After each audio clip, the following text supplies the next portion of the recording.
മനുഷ്യൻ ചന്ദ്രനിലെത്തി കാലുകുത്തി നടന്നു എന്ന് പറയുന്ന കാര്യം തെറ്റാണോ? കഴിഞ്ഞ ഒരു വീഡിയോയിൽ ആർടെമിസ് ദൗത്യത്തെക്കുറിച്ച് ഞാൻ പങ്കുവച്ചപ്പോൾ അതിന്റെ കമന്റ് സെക്ഷനിൽ നിരവധി ആളുകൾ ഈ ഒരു സംശയം ഉന്നയിക്കുകയുണ്ടായി. പലരും എഴുതിയിരിക്കുന്നത് ഇതുവരെ മനുഷ്യൻ ചന്ദ്രനിൽ ഇറങ്ങിയിട്ടില്ല എന്നാണ്.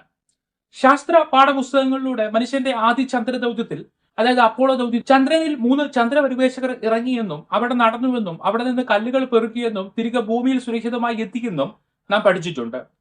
50 വർഷങ്ങൾക്ക് മുൻപ് മനുഷ്യൻ ചന്ദ്രനിൽ ഇറങ്ങി എന്ന് പറയുന്നതിൽ വാസ്തവമുണ്ടോ എന്ന് പരിശോധിക്കാം. നാസ അപ്പോളോ പദ്ധതികൾ നടത്തിയത് 1961 മുതൽ 1972 വരെയുള്ള കാലയളവിലാണ്. 1968 അപ്പോളോ 8 ദൗത്യത്തിലാണ് മനുഷ്യനെ വഹിച്ചുകൊണ്ടുള്ള റോക്കറ്റ് വിക്ഷേപിച്ചത്. ഈ പദ്ധതിയിൽ മനുഷ്യനെ വഹിക്കുന്ന പേടകം ചന്ദ്രന്റെ ഓർബിറ്റിനെ ചുറ്റിയ ശേഷം തിരികെ പോന്നു. ആ ദൗത്യത്തിൽ പര്യവേക്ഷകർ അവിടെ ഇറങ്ങിയില്ല. ഈ സമയം ലൂണാർ റോബിറ്റിൽ നിന്നുള്ള ചിത്രങ്ങൾ പകർത്തി. 1969 നടത്തിയ അപ്പോളോ 11 ദൗത്യത്തിൽ നീൽ ആംസ്ട്രോങ്ങും ബസ് ആൾഡ്രിനും ചന്ദ്രനിൽ ഇറങ്ങി. ഈ സമയം മിഖായൽ കോളിൻസ് പേടകത്തിനുള്ളിൽ ചന്ദ്രന്റെ ഓർബിറ്റിനെ വലയം വെച്ചുകൊണ്ടിരുന്നു. എന്നാൽ ആ ദൗത്യം കൊണ്ട് മനുഷ്യൻ നേരിട്ട് പോകുന്ന ചന്ദ്ര ദൗത്യങ്ങൾ അവസാനിച്ചില്ല. തുടർന്നുള്ള അപ്പോളോ 12, 14, 15, 16, 17 ദൗത്യങ്ങളിലൂടെ വീണ്ടും മനുഷ്യരെ ചന്ദ്രനിൽ എത്തിച്ചു. ഈ ചന്ദ്ര പര്യവേക്ഷകർ മണിക്കൂറുകളോ ദിവസങ്ങളും ചന്ദ്രനിൽ ചെലവഴിച്ചു. അതിലൂടെ 382 കിലോഗ്രാം കല്ലുകൾ ചന്ദ്രനിൽ നിന്ന് ശേഖരിച്ചിട്ടുണ്ട്. അങ്ങനെ ആകെ 6 വിജയകരമായ ലാൻഡിങ്ങിലൂടെ 12 മനുഷ്യർ ചന്ദ്രനിൽ എത്തിയിട്ടുണ്ട്. മനുഷ്യൻ ചന്ദ്രനിൽ ഇറങ്ങിയതിന് ചരിത്രം പറയുന്നതിനൊപ്പം പല തെളിവുകളുമുണ്ട്. ഒന്ന്, ചന്ദ്രപരിവേഷകർ ശേഖരിച്ച കല്ലുകളാണ്. അത് ലോകത്തുള്ള നിരവധി രാജ്യങ്ങളിലെ യുഎസിന്റെ ശത്രു രാജ്യങ്ങളിൽ ഉൾപ്പെടെ ഉള്ള ശാസ്ത്രജ്ഞർ പഠനം നടത്തിയിട്ടുണ്ട്. 2, ചന്ദ്രനിൽ ഇവർ സ്ഥാപിച്ച റെട്രോസ്പെക്ടേഴ്സ് ആണ്. ഇന്നും ഈ ഉപകരണത്തിലേക്ക് സിഗ്നൽ നൽകിയാണ് ഭൂമിയും ചന്ദ്രനും തമ്മിലുള്ള അകലം കണക്കാക്കുന്നത്. 3, സോവിയറ്റ് യൂണിയന്റെ നിരീക്ഷണമാണ്. അപ്പോളോ ദൗത്യം നടന്നത് കോൾഡ് വാർ സമയത്താണ്. അപ്പോളോ ദൗത്യത്തെ സോവിയറ്റ് യൂണിയൻ തത്സമയം നിരീക്ഷിച്ചിരുന്നു. ഈ ദൗത്യം വ്യാജമായിരുന്നെങ്കിൽ സോവിയറ്റ് യൂണിയൻ തന്നെ ആക്ഷേപം ഉന്നയിക്കുമായിരുന്നു. 4, അപ്പോളോ ദൗത്യത്തിൽ പര്യവേക്ഷകർ ചിത്രീകരിച്ച ചിത്രങ്ങളാണ്. അവരുടെ കാൽപ്പാടുകളും അവരുടെ ഉപകരണങ്ങളും ഒക്കെ വ്യക്തമായി കാണുവാൻ കഴിയും.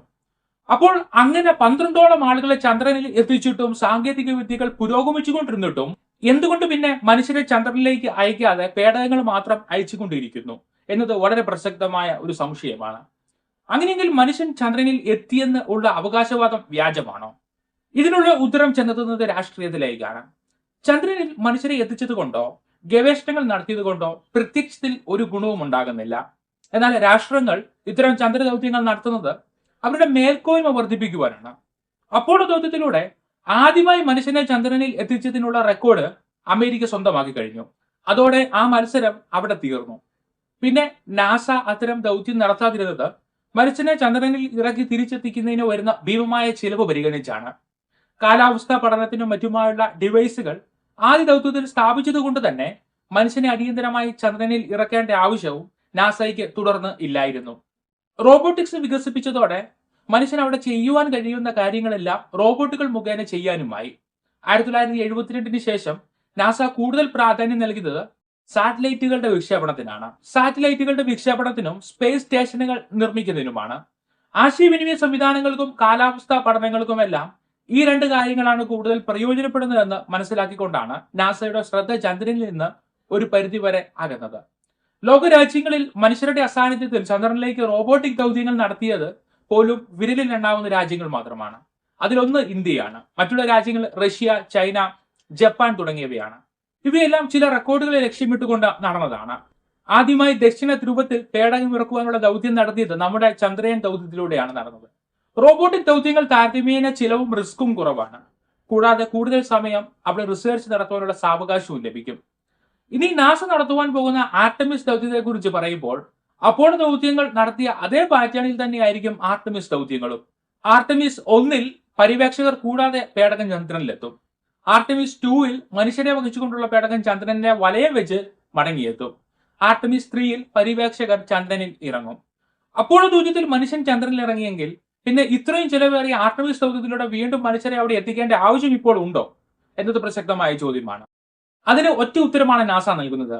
മനുഷ്യന് ചൊവ്വയിലേക്ക് യാത്ര ചെയ്യുവാനായി ഇടത്താവളമായി ചന്ദ്രനെ ഉപയോഗിക്കുവാൻ കഴിയുമോ എന്നായിരിക്കും ഈ ദൗത്യത്തിലൂടെ പഠിക്കുക.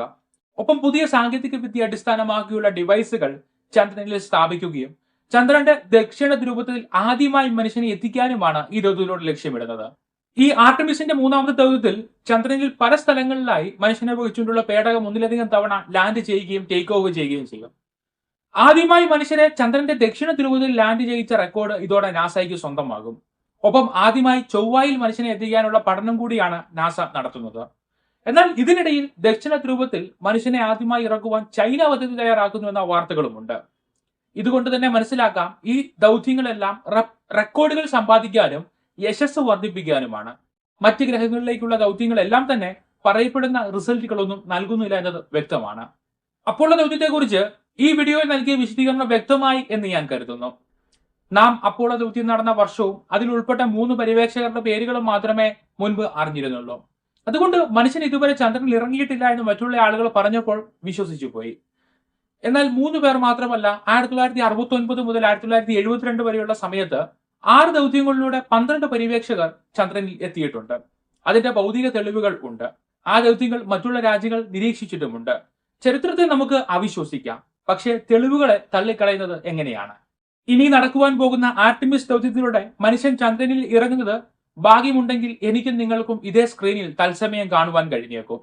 ഒരു 50 വർഷങ്ങൾക്ക് ശേഷം വരുന്ന തലമുറ അത് AI വീഡിയോ ആണെന്ന് പറഞ്ഞാൽ വലിയ അതിശയമൊന്നുമില്ല. കാരണം 2022-23 കാലയളവ് തൊട്ട് AI ആർട്ടിഫിഷ്യൽ ഇന്റലിജൻസ് വീഡിയോ നിലവിൽ വന്നുവെന്നും അത് മുഖേന തയ്യാറാക്കിയെന്നും വരും തലമുറ പറഞ്ഞാൽ വലിയ അതിശയമൊന്നുമില്ല.